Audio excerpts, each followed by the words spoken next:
I would like to introduce our first speaker of the evening, someone who realizes that you can't start too young. She writes books entitled Yes You Can, books to help young people, children, really to see the potential to go for their dreams, to actually develop a positive attitude at a very, very young age. She loves her family, which is good, because there doesn't seem a lot of point in having one otherwise.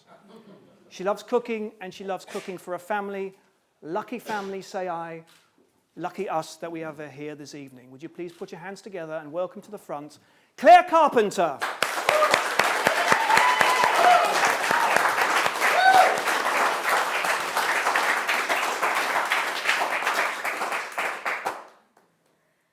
Mr. Chairman, ladies and gentlemen, I know what you're thinking.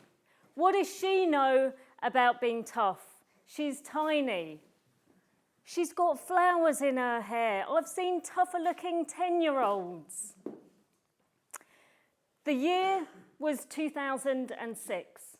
Good times for our country, but not for me.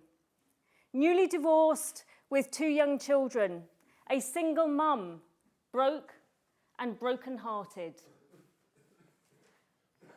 One day a friend lent me a book, Money for Nothing, it was called, and Your Property for Free. This book told me that even though I was broke, I could still buy a property. No need for a deposit. No need for a regular income. Buy a property, the book screamed at me, and secure the financial future of your children. I will, I thought, and if I can buy one property with no money, I can buy 2. And a plan began to form. I didn't jump right in, I weighed up the risks. The biggest risk to my plan was if the banks stopped lending money before property prices rose. But the banks would never stop lending money, would they? So I bought a property, and another, and another. I was on my 23rd property when the first rumblings of discontent were heard from America. Words and phrases that we'd never heard of began to filter through. Subprime, toxic asset, credit crunch.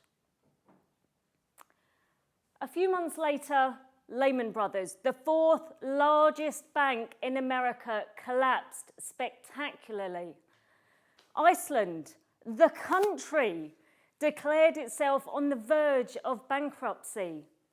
Property prices plummeted, and banks around the world withdrew their lending facilities.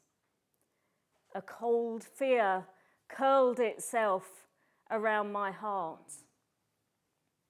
It wasn't long before I was struggling to get a mortgage. I was taking money out of one property to pay the mortgage on another. I tried to sell my properties, but nobody was buying. My unpaid bills were mounting, and the creditors came after me. Every time my doorbell rang, my heart pounded with fear. I'd wake up in the middle of the night in a cold sweat. I felt sick all the time. At this point, I went to see my financial advisor. Tell me what to do, I said. I have to fix this situation.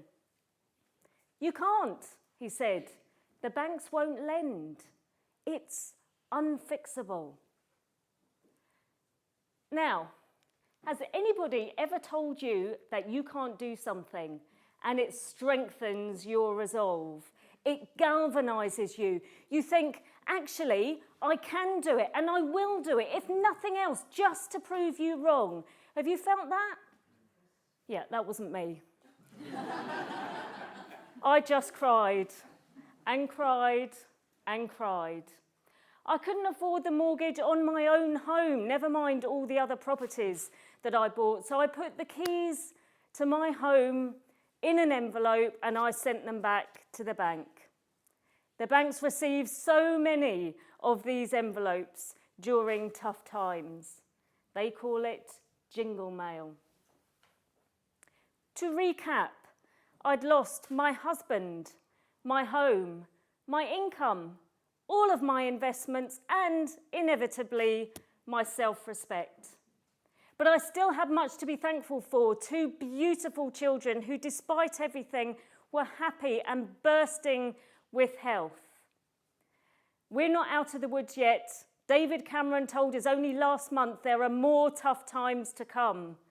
But if you put a smile on your face and maybe a flower or 2 in your hair, the tough ones can pull through.